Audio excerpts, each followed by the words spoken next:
বস্তুত এটি একটি বিবৃতি। প্রথম আয়াত শুধু একটি শব্দ আল হাক্কা, যার কয়েকটি অর্থ আছে, কিন্তু খুব সহজে অর্থটাকে এভাবে ভাবতে পারেন রিয়েলিটি বা বাস্তবতা। মা আল হাক্কা, বাস্তবতা কি? ওয়ামা আদরাকা মাল হাক্কা, আর কিসে তোমাকে জানাবে যে বাস্তবতা কি জিনিস? সেই প্রশ্নটি করার উদ্দেশ্য হল, আল্লাহ এই সূরাতে দাবি করেছেন যে অধিকাংশ মানুষ বাস্তবতায় বাস করে না। অধিকাংশ মানুষ তাদের নিজস্ব ভার্সন নিয়ে উপস্থিত হয়, কোনটা বাস্তব এবং কোনটা গুরুত্বপূর্ণ, আর সেটাই ঠিক করে দেয় তাদের যাপিত জীবনটি কেমন হবে। তাই আল্লাহ এই সূরায় প্রত্যেকটি মানুষকে চ্যালেঞ্জ জানাচ্ছেন, তারা যেন একটু পেছনে সরে গিয়ে আবারও বাস্তবতা নিয়ে একটু চিন্তা করে। আমরা সকালে জেগে উঠি, নিজেদের চেতনা পুনরায় ফিরে পাই, তৎক্ষণাৎ খুবই বাস্তব কিছু কাজ আমাদের সামনে পড়ে। আছে চাকরি, আছে পরিবার, আছে দায় দায়িত্ব, এখন আরও আছে সেহরি। এভাবে বিভিন্ন কাজকর্মে আমরা প্রত্যহ জড়িয়ে পড়ি। দৈনন্দিন কাজকর্ম, এক কাজ শেষ হলে আরেকটা, এরপর আরেকটা। বারবার ঘড়ির দিকে তাকান, যেন সময়ের হিসেবটা রাখতে পারেন, যেন দিনের বেলা আপনার যে বাস্তব এবং গুরুত্বপূর্ণ কাজগুলো আছে তা শেষ করতে পারেন। আমরা এসব খুঁটিনাটি দৈনন্দিন কাজে এত বেশি জড়িয়ে পড়ি যে একটু থেমে বড় চিত্রটার দিকে আর দৃষ্টি প্রদান করি না। এটি খুবই কমন একটা প্রবণতা যা সকল মানুষের মাঝে দেখা যায়। আমরা দৈনিক কাজগুলোতে এত বেশি আচ্ছন্ন হয়ে পড়তে পারি যে পেছনে সরে বড় চিত্রটার দিকে আর ভ্রুক্ষেপ করি না, নিজেদের বড় কোনো প্রশ্ন করি না, আমার জীবনটা কোন দিকে এগোচ্ছে, কারণ আপনি দৈনন্দিন জিনিসগুলোতে এত বেশি ব্যস্ত। এ ব্যাপারটা এমনকি ব্যবসার দুনিয়াতেও ঘটে। যেমন একটি কোম্পানিতে থাকে অ্যাকাউন্টেন্ট, ইঞ্জিনিয়ার, আরও অনেকে। তারা সকালে উঠে অফিসে যায়, নিজের করণীয় কাজটা করে, কিন্তু সবাই যদি শুধু দৈনন্দিন কাজগুলো করতে থাকে তাহলে একটি কোম্পানিকে বাঁচাতে পারবে না। কাউকে না কাউকে ম্যানেজমেন্টে থাকতে হবে, যিনি বলবেন, না, আমাদের 6 মাসের টার্গেট আছে, আমাদের 1 বছরের টার্গেট আছে। কারো মাথায় বড় চিত্রটা থাকতে হবে। এর উপরে আছে এক্সিকিউটিভ, এর উপরে আছে স্ট্র্যাটেজিস্ট, অ্যানালিস্ট এবং অন্যান্যরা, যাদের কাছে থাকে আগামী 5-10 বছরের প্ল্যান। কারণ শুধু ছোট ছোট ক্ষুদ্র ক্ষুদ্র কাজগুলো করার মাধ্যমে ভীষণ ঠিক রাখতে পারবেন না সবার শেষে কোনটা গুরুত্বপূর্ণ। তো আমাদের ছোট ছোট কাজগুলো আরও বিশাল বিশাল ব্যাপারের সাথে জড়িত থাকে, তাই না? আল্লাহ প্রকৃতির মাঝে এই ব্যবস্থাপনায় সৃষ্টি করেছেন। উদাহরণস্বরূপ মৌমাছি, পিঁপড়া এবং অন্যান্য প্রাণীকুলের মাঝেও দেখা যায় তারা ছোট ছোট কাজ করে। প্রত্যেকটি পিঁপড়া জানে তাকে কি করতে হবে বাসা তৈরির জন্য। প্রত্যেকটি মৌমাছি জানে তাকে মৌচাকের কোন অংশে কাজ করতে হবে। প্রত্যেকেই নিজের ছোট কাজটার কথা জানে, কিন্তু আল্লাহ তাদের ডিজাইন করেছেন আরও বড় কিছু নির্মাণের জন্য। তাদের প্রত্যেকের করণীয় ছোট ছোট কাজগুলোর চেয়েও তারা আরও বৃহৎ কিছুর অংশ। এটা এক ধরনের উপায় যেভাবে আমরা চিন্তা করতে পারি যে বাস্তবতা আসলে কি জিনিস। এই ছোট ছোট কাজগুলো যে আমরা করি, এগুলো যদি আরও বৃহৎ কিছুর সাথে সংযুক্ত না থাকে তাহলে আমাদের কাছে বাস্তবতার প্রকৃত উপলব্ধি নেই। তবে আমাদের দৈনন্দিন কাজগুলো সংযোগহীন। তাই আল্লাহ এই সূরাতে কি করলেন? তিনি বিভিন্ন উপায়ে বাস্তবতার প্রশ্নটাকে বিশ্লেষণ করলেন। আমি এখন যা করব এই 20 মিনিটের কম সময়ে, ওই চিত্রগুলোর একটি আপনাদের সাথে শেয়ার করব। যখন আমাদের জীবনের এই সমস্ত ছোট ছোট মুহূর্তগুলোর সমাপ্তি আসবে অতি সত্বর, অথবা পরে এক সময় আমরা মাটির নিচে চলে যাব, এরপর চরম সত্য ঘটনা, চূড়ান্ত বাস্তবতা আরম্ভ হবে। সেই বাস্তবতায় সব কিছু উল্টে যাবে। এখানে এই দুনিয়াতে আমাদের ক্ষুদ্র ক্ষুদ্র কাজগুলো বড় কিছুর দিকে নিয়ে যায়। এভাবেই এই দুনিয়া কাজ করে। আপনি ছোট ছোট কাজ করেন, এমনকি যদি বিশাল কোনো দালান নির্মাণ করতে চান, আপনাকে ফাউন্ডেশন দিয়ে শুরু করতে হবে। একটি একটি করে ইট গাঁথতে হবে, একটি করে কাঠের টুকরা, একটি করে পেরেক, অবশেষে তা বড় কিছুতে পরিণত হবে। কিন্তু শেষ বিচারের দিন সব কিছু উল্টে যাবে। প্রথমে বড় কিছু ঘটবে যা ছোট কিছুর দিকে নিয়ে যাবে। এই চিত্রটাই আল্লাহ তুলে ধরেছেন এবং কিভাবে সেদিন প্রকৃত বাস্তবতা অভ্যুদয় হবে। তো আজকের খুতবায় আমি আপনাদের জন্য সংক্ষেপে সেই চিত্রটি আঁকার চেষ্টা করব। সাধারণত খুতবায় আমি একটি বা দুটি আয়াতের উপর ফোকাস করি, কিন্তু ইনশাআল্লাহ কতগুলো আয়াতের সমষ্টির দিকে একত্রে দৃষ্টি দিব। আমরা আল্লাহর অঙ্কিত চিত্রটি বোঝার চেষ্টা করব, ওই চূড়ান্ত বাস্তবতার চিত্রটি। দোয়া করছি আল্লাহ তাআলা আমাদের সবাইকে সেদিনে সফলতা দান করুন। ফাইদা নুফিখ ফিস সূরি নাফখাতুন ওয়াহিদা, অতঃপর যখন সিংগায় ফুৎকার দেওয়া হবে, মাত্র একটি ফুৎকার। সিংগায় ফুৎকার দেওয়ার ধারণাটি আমরা জানি কিয়ামতের দিন 2 বার ফুৎকার দেওয়া হবে। আল্লাহ 2টি হর্নের কথা উল্লেখ করেছেন, কিন্তু এখন আল্লাহ উভয় চিত্রকে এই সূরায় একত্রিত করে দিলেন। তিনি এখানে যা করেছেন, এমনকি সিংগা শব্দটি উল্লেখ করার মধ্য দিয়ে এটা কিছুটা কনসেপ্ট মাথায় নিয়ে আসে। মানুষের স্মৃতিতে যদি প্রাচীন আরবের অমুসলিম কারোর সাথে কথা বলতেন কোরআন নাজিলের সময়কালে, কোরআনের শ্রোতাদের অধিকাংশই মুসলিম ছিল না। সে সময়ের মক্কায় বেশিরভাগই মুসলিম ছিল না, আর তারা এই কথাগুলো শুনছিল। তারা যখন সিংগা শব্দটি শুনত, তারা আখিরাত নিয়ে চিন্তা করতো না। তারা গায়েব নিয়ে আমাদের মুসলিমদের মতো ভাবত না। তাদের ভাবনাটা ছিল তারা যখন যুদ্ধ করতে যেত, একজন বিউগল বা সিঙ্গা মুখে তুলে ফুৎকার দিত, সাথে সাথে ঘুমন্ত সৈন্যরা জেগে উঠত আর যুদ্ধের জন্য লাইন ধরে প্রস্তুত হয়ে যেত। কারণ যুদ্ধ শুরু হতে যাচ্ছে, সতর্ক সংকেত প্রদানের সময় এটা। বর্তমানেও মিলিটারি ব্যারাকে, মিলিটারি ক্যাম্পে ইত্যাদিতে অ্যালার্ম সিস্টেম, সাইরেন বা হর্ন বেজে উঠলে প্রতিটি সৈন্য জানে তাকে এক্ষুনি প্রস্তুত হতে হবে, ইউনিফর্ম পরতে হবে এবং রেজিমেন্টে গিয়ে দাঁড়াতে হবে। এমনকি যদি 10,000 সৈন্য হয়, 20,000 সৈন্য হয়, প্রত্যেকে তার করণীয় সম্পর্কে জানে। তারা এলোমেলোভাবে দাঁড়িয়ে থাকে না, সবাই নিজ নিজ রেজিমেন্টে সুশৃঙ্খলভাবে দণ্ডায়মান। হর্নের আওয়াজ সম্পর্কে বলতে গেলে আল্লাহ আজ্জাজাল্লাহ কোরআনের অন্যত্র বলেন, ওমা ইয়ালামু জুনুদা রব্বিকা ইল্লা হুয়া, তোমার রবের বাহিনী সম্পর্কে তিনি ছাড়া কেউ জানেন না। এই হর্ন বেজে উঠলে আল্লাহর সমস্ত সৃষ্টি এমনভাবে আচরণ করবে যেন তারা রিজার্ভ সৈন্য। এই সিগন্যালের অপেক্ষায় ছিল নিজ নিজ পজিশনে প্রস্তুত হতে। সকল সৃষ্টি প্রস্তুত, আল্লাহর সকল ফেরেশতা, আকাশমণ্ডলী, মেঘমালা, পৃথিবী সবাই একই পজিশনে মুভ করবে এই মহাঘটনা সংঘটনের জন্য, এই উপস্থাপনার জন্য। তো ঠিক এরপরেই আল্লাহ বর্ণনা করেন, ফাইদা নুফিখা ফিস-সূরি নাফখাতুন ওয়াহিদা ওয়া হুমিলাতিল আরদু ওয়াল জিবাল, জমিন এবং পর্বতমালাকে উপড়ে ফেলা হচ্ছে, বহন করা হচ্ছে। জমিন এবং পর্বতমালাকে বহন করার ধারণাটা অদ্ভুত, কারণ এখন তারা সব কিছু বহন করে। জমিন আমাকে আপনাকে বহন করে, জমিন আমাদের বাড়ি বহন করে, জমিন সব কিছু বহন করে। আর পাহাড় পর্বত বহন করে বিভিন্ন গাছপালা, পাথর এবং এর উপর স্থাপিত অন্য সব কিছু। তাদেরকে কেউ বহন করে না, তারা সবাইকে বহন করে। আল্লাহ ইতোমধ্যেই এমন একটি দৃশ্য বর্ণনা করেছেন যেখানে আমরা যা কিছুকে বাস্তব ভাবতাম তাকে উল্টে ফেলা হচ্ছে, বিপরীত দিক থেকে উল্টো করে ফেলা হচ্ছে। তো জমিনকে উত্তোলন করা হবে, বহন করা হবে, এর সাথে পর্বতগুলোকেও বহন করা হবে। এটা আরও ইঙ্গিত করে যে আমরা যাকে মনে করতাম এটা সবসময় নিজ স্থানে বর্তমান থাকবে, আমরা যাকে ভাবতাম এর ওজন আছে, দেখা যাচ্ছে এরাই ওজন হারিয়ে ফেলেছে, এদেরকেই তুলে নিয়ে যাওয়া হচ্ছে। ফাদুক্কাতান দাক্কাতাম ওয়াহিদা, আর একই আঘাতে তাদেরকে চূর্ণ বিচূর্ণ করা হবে, ফলে এরা সমান হয়ে যাবে। ধরুন হাতের মধ্যে নরম ভেজা ডো নিলেন, এরপরে সজোরে নিক্ষেপ করলেন, তখন এটা সমান হয়ে যায়। এই ধারণাটাই আল্লাহ বর্ণনা করেছেন যে সমগ্র পৃথিবীর অবস্থা এরকম হবে। তো পৃথিবীর উঁচু নিচু সব হারিয়ে যাবে। কুরআনের অন্যত্র আল্লাহ এভাবে বর্ণনা করেছেন, ওয়াইদাল আরদু মুদ্দাত, যখন পৃথিবীকে টেনে সমান করে ফেলা হবে। অন্য সূরাতে এসেছে যখন সমুদ্রগুলো ফুটতে থাকবে। সূরাতুল কাহাফে তিনি একে বর্ণনা করেছেন সুআইদান জুরুজা হিসেবে, সমতল ভূমি, পিচ্ছিল ভূমি। আর এখানে তিনি বলছেন এটাকে সজোরে নিক্ষেপ করে সমান করে ফেলা হবে। এখন কোনো কিছুকে সমান করে ফেলার অর্থ হলো একটি মাঠ তৈরি করা হচ্ছে। সমগ্র পৃথিবীকে কেন সমতল ভূমিতে পরিণত করে ফেলা হচ্ছে? আয়াতগুলো অগ্রসর হতে থাকলে আমরা দেখব যে একটি দৃশ্য উন্মোচিত হচ্ছে।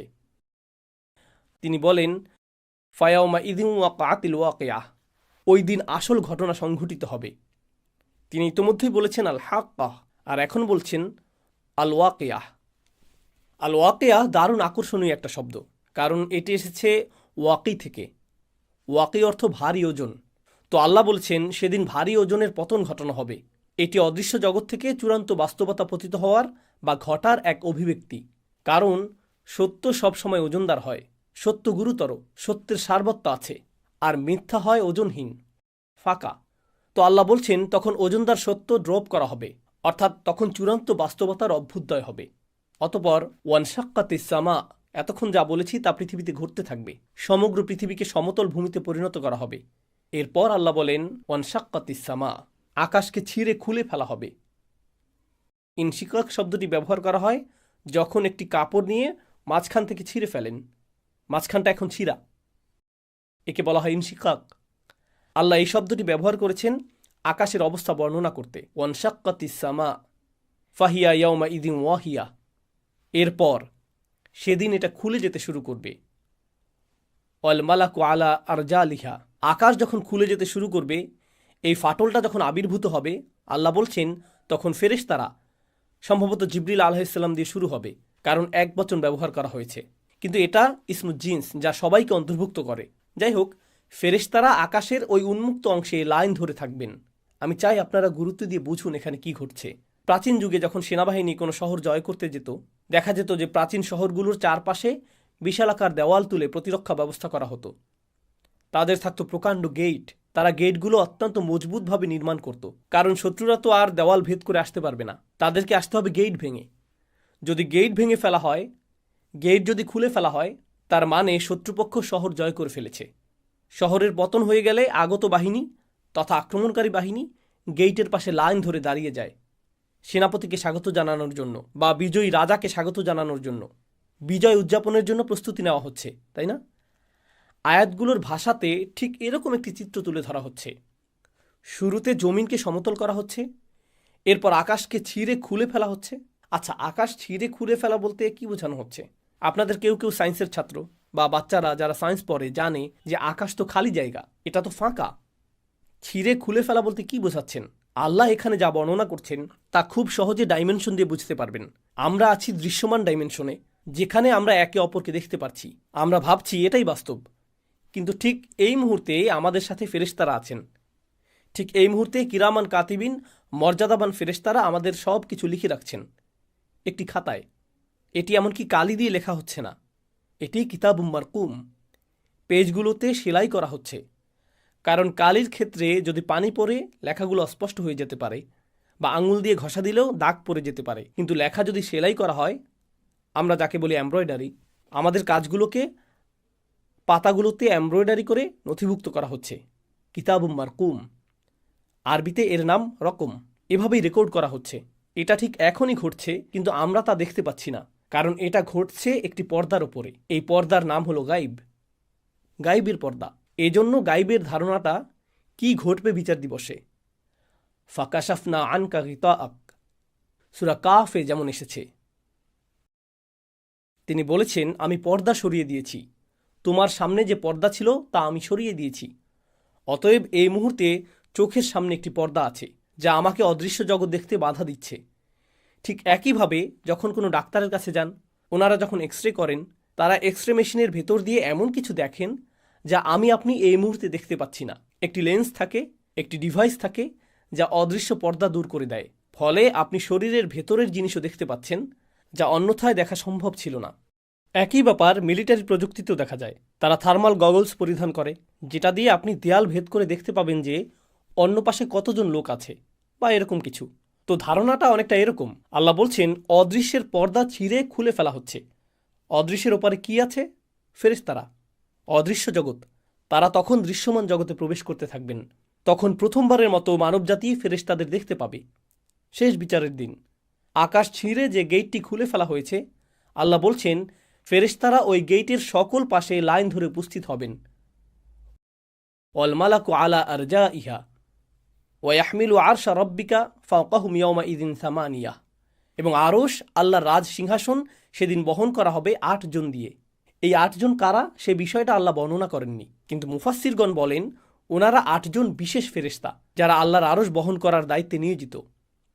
আল্লাহর আরশের একটি ভার্সন সেদিন বহন করে আনা হবে, শুধু মানুষকে দেখানোর জন্য যে রাজাধিরাজ আল্লাহ মানুষের বিচার শুরু করতে যাচ্ছেন। কারণ আগের যুগে এখানে প্রতীকের ব্যাপারটা গুরুত্বপূর্ণ। আগের যুগে গার্ডরা রাজাদের বহন করত এক ধরনের ছদ্ম সিংহাসনে, কারণ আসল সিংহাসনটা অন্য কোথাও আছে। এই বহনযোগ্য সিংহাসনটা আনা হয়েছে শুধু বিচার কার্য পরিচালনার জন্য। যদিও রাজার এখনো আগমন ঘটেনি, কিন্তু সিংহাসন আনা হয়েছে। তো ওয়াহমিলু আরশা রাব্বিকা ফাওকাহুম ইয়াওমাইযিন সামানিয়া, আর্মিরা গেট খুলে ফেলেছে, সিংহাসন আনা হয়েছে 8 জন দিয়ে। এই 8 জন কি ফেরেশতা নাকি আল্লাহর অন্য কোনো সৃষ্টি? আলী রাদিয়াল্লাহু তাআলা আনহু সহ অন্যরা বলতেন যে 8 জন বলতে কি 8 জন, নাকি 8,000, নাকি 8 লেজন বোঝানো হয়েছে। মা হিয়া হাদিহি সামান, আমরা জানি না এটা এই 8 কারা, এটা আল্লাহ আমাদের জানাননি। তো তিনি বলেন ইয়াউমাইদিন ইউরাদুন, এত সব কিছু কেন ঘটছে?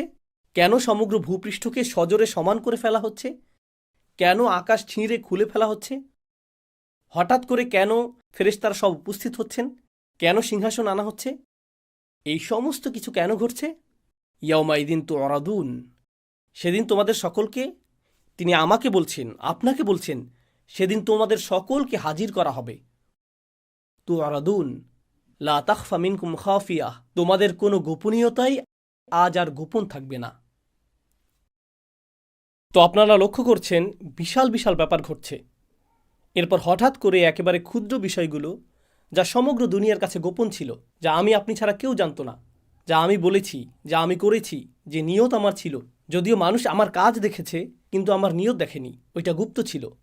এমনকি সবাই এখানে নামাজ পড়ার আগে সবাই সালাতুল জুমার জন্য বসে আছেন, কিন্তু আমাদের নিয়তগুলো হয়তো অভিন্ন নয়, কারো হয়তো ভিন্ন নিয়ত আছে। আপনি তা দেখতে পান না, আপনার পক্ষে তা দেখা সম্ভব নয়, এটা গোপন। কিন্তু সেদিন কোনো গোপন জিনিসই আর গোপন থাকবে না, কিছুই লুকায়িত থাকবে না। কিছু সাহাবা এই আয়াত সম্পর্কে বলেছেন, কারণ সেদিন মানুষের পরনে কোনো কাপড় থাকবে না, কেউ কোনো পরোয়া করবে না।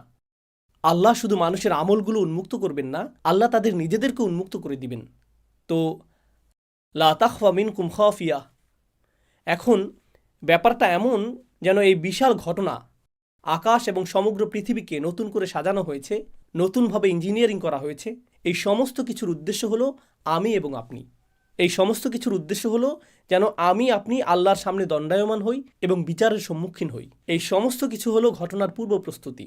এখন প্রশ্ন উঠে, আল্লাহ আজ্জাওয়াজাল্লাহ হলেন আল হাকিম, তিনি সকল প্রজ্ঞার মালিক। আর আল্লাহ আজ্জাওয়াজাল্লাহ ইন্নামা আমরুহু ইদা আরাদা শাইআন আইয়াকুল লাহু কুন ফায়াকুন। আল্লাহ শুধু বলেন হও, আর এটা হয়ে যায়। তো কেউ মারা যাওয়ার সাথে সাথে আল্লাহ বলতে পারতেন অমুককে জাহান্নামে ফেলো, অমুককে জান্নাতে রাখো। তিনি তৎক্ষণাৎ সিদ্ধান্ত নিতে পারতেন। তার তো এই মহা আয়োজনের দরকার নেই। তাকে তো আকাশ খুলতে হবে না, ফেরেশতাদের প্রদর্শন করতে হবে না, এরপর সিংহাসন আনতে হবে না, এরপর আমাদের সমস্ত আমলগুলো গণনা করতে হবে না, আল্লাহকে তো ভালো মন্দ গুনতে হবে না। তিনি তো সব ইতিমধ্যেই জানেন। আল্লাহর কাছে আছে সব কিছুর ক্যালকুলেশন, আছে সব কিছুর হিসাব। আল্লাহর চেয়ে কার কাছে উত্তম হিসাব আছে? তাহলে আমাদের সম্মুখে আল্লাহর এই বিশাল দৃশ্যের অবতারণা করার উদ্দেশ্য কি? ব্যাপারটা আসলে ন্যায় বিচারের ধারণার সাথে সম্পর্কযুক্ত। এই দুনিয়াতে মানুষ যে বিষয়গুলো চায় তার মধ্যে একটি হলো ন্যায় বিচার। কিভাবে ন্যায় বিচার হয়? দুটি বিষয় ঘটতে হবে যদি ন্যায় বিচার পেতে চান। প্রথম যে বিষয়টি ঘটতে হবে তা হলো বিচার প্রক্রিয়ার ন্যায্যতা থাকতে হবে, বিচার প্রক্রিয়ার নিরপেক্ষতা থাকতে হবে। দ্বিতীয় যে বিষয়টা ঘটতে হবে তা হলো আপনাকে বিচারটা প্রদর্শন করতে হবে। গোপনে বিচার করতে পারবেন না। যদি পুলিশ কাউকে গ্রেফতার করে, তাকে ধরে এবং জেলে নিক্ষেপ করে আর বলে যে তাকে দোষী সাব্যস্ত করা হয়েছে, তখন প্রশ্ন উঠে কখন তাকে দোষী সাব্যস্ত করা হলো, তার বিচার কখন হলো? ও, এটা গোপনে করা হয়েছে। বিশ্বাস করুন, বিচারটা ন্যায় বিচার হয়েছে। আচ্ছা, বিচারটা যদি গোপনে হয়, সাথে সাথে সবাই চিন্তা করবে বিচারটা যদি এতই ন্যায্য হয় তাহলে গোপনে করলেন কেন? প্রমাণাদি দেখাচ্ছেন না কেন? প্রকাশ করছেন না কেন? অতএব শুধু ন্যায় বিচার করলেই হবে না, ন্যায় বিচারটা সবাইকে দেখাতেও হবে। উভয় ব্যাপারটা ঘটতে হবে। কাউকে জাহান্নামে ফেলা হলো, তখন সে বলতে পারে, হ্যাঁ, আল্লাহ আমাকে এখানে ফেলেছেন, কিন্তু আমি খুবই ভালো মানুষ ছিলাম, আমি জানিও না আমি এখানে কেন, আমি তো সৎ জীবনযাপন করেছি। তারা এমনটা বলতে পারে। যদিও তারা ভালো মানুষ না হয়ে থাকে, তবু তারা এই অজুহাতটা দেখাতে পারে, কারণ বিচারটা তো তাদের দেখানো হয়নি, তাই না? প্রকৃতপক্ষে এমনকি সেদিনও কিছু মানুষ অজুহাত দেখানোর চেষ্টা করবে। আল্লাহ কি করলেন? আল্লাহ দেখিয়ে দিলেন, লা তাখফা মিনকুম খাফিয়া, কোনো কিছুই গোপন থাকবে না। ভালো কিছু যেমন গোপন থাকবে না, তেমনি খারাপ কিছু গোপন থাকবে না। আপনি নিজে, আমি নিজে সাক্ষ্য দিব আল্লাহ ন্যায় বিচার করেছেন। এটি একটি ন্যায্য বিচার। এখানে কোনো অন্যায় করা হয়নি, কারো প্রতিই না। ফামাইয়া আমাল মিসকাল আযাররাতিন খয়রান ইয়ারাহু ওমাইয়া আমাল মিসকাল আযাররাতিন শাররান ইয়ারাহু। অনুপরিমাণ ভালো কাজ এবং অনুপরিমাণ খারাপ কাজও আপনি নিজেই দেখতে পাবেন। এটাই মূল কারণ। এত বিশাল আয়োজন করা হবে এই জন্য যে যেন আল্লাহ প্রদর্শন করতে পারেন বিচারটা কত ন্যায়ানুগ হয়েছে। আমার আপনার চোখের সামনেই এটা ঘটবে। এটা সেই মহাবিচারের প্রস্তুতি। এখন কিছু সময়ের জন্য একটু কল্পনা করুন, আমরা বিভিন্ন ইভেন্টে যোগ দিই। কেউ ঈদ পার্টির আয়োজন করলো, এটা একটা ইভেন্ট। চলুন আরও বড় কোনো ইভেন্টের কথা চিন্তা করি। নতুন প্রেসিডেন্টের শপথ অনুষ্ঠান হবে বা নতুন প্রধানমন্ত্রী নির্বাচন করা হয়েছে, তখন অনুষ্ঠান করা হয়, উদ্বোধনী অনুষ্ঠানের আয়োজন করা হয়, জাতীয় উৎসবের একটি দিন। বিশাল এক ব্যাপার। যখন বিশাল কিছু হয় তার জন্য প্রস্তুতিটাও হয় অনেক বড়। আল্লাহ এত ব্যাপক প্রস্তুতি নিচ্ছেন, এত প্রকাণ্ড আয়োজন। কত যে আয়াতে এই ইভেন্টের প্রস্তুতির কথা এসেছে। সিংহার আওয়াজ থেকে শুরু করে আকাশ ছিঁড়ে ফেলা, ফেরেশতাদের সারিবদ্ধ হয়ে দাঁড়িয়ে যাওয়া, সিংহাসনের আগমন, এই যে এত বিশাল আয়োজন, আমার কৃতকর্মগুলো হিসেবের জন্য, আপনার কৃতকর্মগুলো হিসেবের জন্য। আল্লাহর কাছে আমাদের কর্মগুলো এতটাই গুরুত্বপূর্ণ, অথচ আমরা মনে করি আমাদের কৃতকর্মগুলো ছোটোখাটো বিষয়। মনে আছে আমি যে শুরুতে বলেছিলাম, এই জগতে ক্ষুদ্র ক্ষুদ্র বিষয়গুলো বড় কিছুর দিকে নিয়ে যায়। আর বিচার দিবসে কি হবে? সেদিন বিশাল বিশাল ব্যাপারগুলো ঘটবে আমার আপনার একেবারে ক্ষুদ্র ক্ষুদ্র আমলগুলোর হিসাব নিকাশের জন্য। তাই আমাদের মুখ থেকে নির্গত হওয়া কোনো শব্দকে আমরা ছোট করে দেখি না, আমাদের কৃত কাজগুলোকেও আমরা হালকাভাবে দেখি না। এটাই মূল কারণ। অতপর তিনি সুবহানাহু ওয়া তাআলা বলেন, ফাআম্মা মান উতিয়া কিতাবাহু বিয়ামিনিহি ফায়াকুলু হা উমুকরাউ কিতাবিয়াহ। মাত্র 2 মিনিট বাকি আছে, তাই সংক্ষেপে তুলে ধরব। আপনারা নিজে নিজে পড়ুন, ইনশাআল্লাহ এর থেকে উপকৃত হবেন। তিনি বলেন, আর যার আমলনামা তার ডান হাতে দেওয়া হবে, যে কেউ যাকে তার আমলনামা ডান হাতে দেওয়া হবে, আল্লাহ আমাদের সবাইকে তাদের অন্তর্ভুক্ত করুন।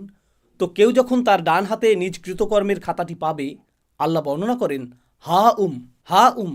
হা উম মানে এদিকে আসো এবং গ্রহণ করো। হা উমের একটি অর্থ হলো এখানে আসো এবং নাও। আপনারা বিচার দিবসের বর্ণনা আগেও শুনেছেন। সেদিন কেউ কারো কোনো খবর রাখবে না। ইয়াউমা তারাউনাহা তাযহালু কুল্লু মুরদিআতিন আম্মা আরদাআত। এমনকি মা যিনি তার বাচ্চাকে দুধ খাওয়াচ্ছেন, জাস্ট তাকে ফেলে দিবে, জাস্ট তাকে কোল থেকে ফেলে দিবেন। এতটা ভয়ঙ্কর বিচার দিনের বর্ণনা। ইয়াফিরুল মারউ মিন আখিহি ওয়া উম্মিহি ওয়া আবিহি ওয়া সাহিবাতিহি ওয়া বানিহি ওয়া সাহিবাতিল্লাতী তুইহি।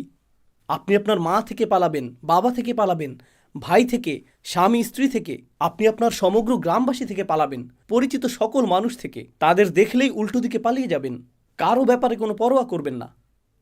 বস্তুত লাউ ইয়াফতাদি মিন আযাবি ইয়াউমা ইযিম বিবানিহ। এই আয়াতের কয়েকটি আয়াত পরে আল্লাহ বলেন, ওমান ফিল আরদি জামিআ সুম্মা তুনজিহি। সেদিন মানুষ বলবে, ইয়া আল্লাহ, দরকার হলে অন্য সমস্ত মানুষ, আদম আলাইহিস সালাম হতে শুরু করে শেষ পর্যন্ত যত মানুষ আছে সবাইকে জাহান্নামে ফেলেন, কিন্তু আমাকে বাঁচান। এটাই সেদিন তারা বলবে, ওমান ফিল আরদি জামিআন সুম্মা ইনজিহ। সেই দিনে কিছু মানুষ ডান হাতে তাদের আমলনামা পাবে। এতে তারা যে কতটা খুশি হবে, তারাই একমাত্র গ্রুপ যারা শুধু নিজেদের জন্য খুশি হবে না, তারা ঘুরে ঘুরে নিজের আমলনামা বন্ধুদের দেখাবে, পরিবার পরিজনকে দেখাবে। আসুন দেখুন, দেখুন আমার ভালো ভালো আমলগুলো দেখুন, দেখুন আল্লাহ আমার সব নেক আমলগুলো লিখে রেখেছেন। প্রশ্ন হলো, জানি বেশি সময় নিয়ে নিচ্ছি, শুধু আর অল্প কয়েক মিনিট নিব। দোয়া করছি আমরা যেন আমাদের আমলনামা ডান হাতে পাই। এমনকি যদিও আমার আমলনামা ডান হাতে পাই, এতে তো শুধু ভালো কাজগুলো লিপিবদ্ধ থাকবে না।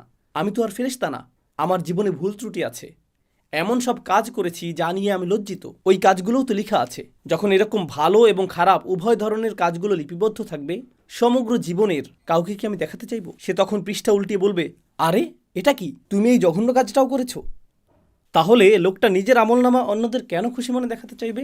যদিও খাতাটাতে নেক আমলগুলো লেখা আছে, কিন্তু আরও আছে খারাপ কাজগুলো। ব্যাপারটা আসলে কোরআনে বর্ণিত মাগফিরাতের ধারণার সাথে সম্পৃক্ত। যদিও খারাপ কাজগুলো মুছে দেওয়া হয়নি, খারাপ কাজগুলো আসলে ঢেকে দেওয়া হয়েছে, আচ্ছাদিত করা হয়েছে। আপনি বুঝতে পারবেন, আগের দিনে বাচ্চারা কলম দিয়ে কিছু লিখত, লেখাটা ভুল হলে তারা সাদা রং দিয়ে ঢেকে দিত, এর উপর আবার লিখত। লেখাটা দেখে বোঝা যেত এখানে কিছু একটা ঢেকে দেওয়া হয়েছে। ব্যাপারটা ঠিক এরকম। আপনি বুঝতে পারবেন আমার কিছু কিছু কর্ম ঢেকে দেওয়া হয়েছে। আপনি তখন খুশিতে নেচে উঠবেন, আমি যে কত ভুল করেছি, আর আল্লাহ আমার অগণিত ভুলগুলো সাদা রং দিয়ে ঢেকে দিয়েছেন, আর ভালো ভালো আমল দিয়ে তা পরিবর্তন করে দিয়েছেন।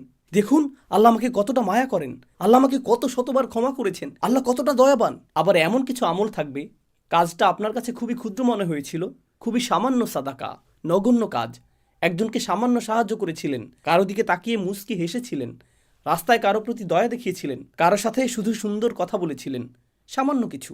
আপনি এ নিয়ে চিন্তাও করেননি। নিজের আমলনামা খুলে দেখেন ছোট্ট কাজটা বিশাল এক অধ্যায়ে পরিণত হয়ে গেছে। অসামান্য মূল্য, এটার পর্বত সম মূল্য। ইয়া আল্লাহ, কিভাবে এটা এত গুণে বৃদ্ধি করে দিলেন, কিভাবে ছোট্ট আমলটাকে প্রকাণ্ড আমলে পরিণত করে দিলেন। নিজের খাতাটা দেখে আপনার তখন খুশির শেষ নেই। আপনি তখন চারিদিকে ঘুরে ঘুরে, কোরআনের অন্যত্র যেমন এসেছে, ওয়ায়ানকালিব ইলা আহলিহি মাসরুরা, সে তার স্বজনদের কাছে সানন্দে ফিরে যাবে। এটাই বিচার দিনের একটি চিত্র। এটাই হা উমুকরাউ কিতাবিয়া ইন্নী জনান্তু আন্নী মুলাকিন হিসাবিয়া ফাহুয়া ফি ঈশাতির রাদিয়া। আমি জানি সময় শেষ হয়ে গেছে, অন্তত এই অংশটা। ডান পাশের মানুষেরা, ওনাদের নিয়ে আমি দ্রুত কয়েকটি কথা শেয়ার করতে চাই। সে বলবে, আমি নিশ্চিত জানতাম যে আমাকে আবার হিসাবের সম্মুখীন হতে হবে। হিসাব শব্দটি, হিসাবিয়ার অনুবাদ হলো অডিট। অডিট মানে প্রতিটি আইটেম সম্পর্কে জিজ্ঞেস করা হবে। এটা কি, এখানে কি করেছো তুমি, এখানে রাত 2টায় কি করছিলে, অমুক দিন কি করেছো, শুক্রবার রাতে কি করেছো, এখানে কি হচ্ছে, প্রতিটি আইটেম। আমি ভীষণ ভয়ে ছিলাম আল্লাহ আমাকে প্রতিটি বিষয় নিয়ে জিজ্ঞেস করবেন। এখন যেহেতু আমি আমার খাতাটা দেখতে পাচ্ছি, আমি দেখতে পাচ্ছি আল্লাহ আমার প্রতি সদয় আচরণ করেছেন, আল্লাহ আমার হিসাব সহজ করেছেন। তো এখন সে বলছে, খাতাটা হাতে পাওয়ার পর সে দেখতে পাচ্ছে আল্লাহ কতটা সহজ করেছেন। আল্লাহ যার বর্ণনা দিয়েছেন, ফাসাউফা ইউহাসিবু হিসাবান ইয়াসীরা, আল্লাহ অত্যন্ত সহজভাবেই তার হিসাব নিকাশ করবেন। এখন সে আল্লাহর দিকে ফিরে বলছে, আমি যে কতটা আতঙ্কিত ছিলাম এই ভয়ে যে আমি অতিশয় কঠিন এক হিসাবের সম্মুখীন হব। ফাহুয়া ফি ঈশাতিন রাদিয়া। এরপর আল্লাহ বলেন, সে এমন এক জীবন অতিবাহিত করবে যেখানে প্রত্যেকটি জিনিস, একদম সব কিছু তাকে আনন্দিত করবে। সব কিছু এমন হবে, জানেন তো, অনেক সময় ছুটি কাটাতে সবচেয়ে সেরা কোথাও গেলেন, সেখানেও কিছু একটাতে সমস্যা থাকবে। সবচেয়ে সেরা জামাটা পরলেন, সর্বোত্তম খাবার আহার করলেন, সুন্দরতম হোটেল, সুন্দরতম দৃশ্য, হোটেলের সেরা রুমটা পেলেন, সব কিছু পারফেক্ট, তবুও ভেতরে কিছুটা হতাশা অনুভব করছেন। কোনো চিন্তা, কোনো সমস্যা, কোনো একটা বাজে স্মৃতি, কিছু একটা আপনার মাথায়,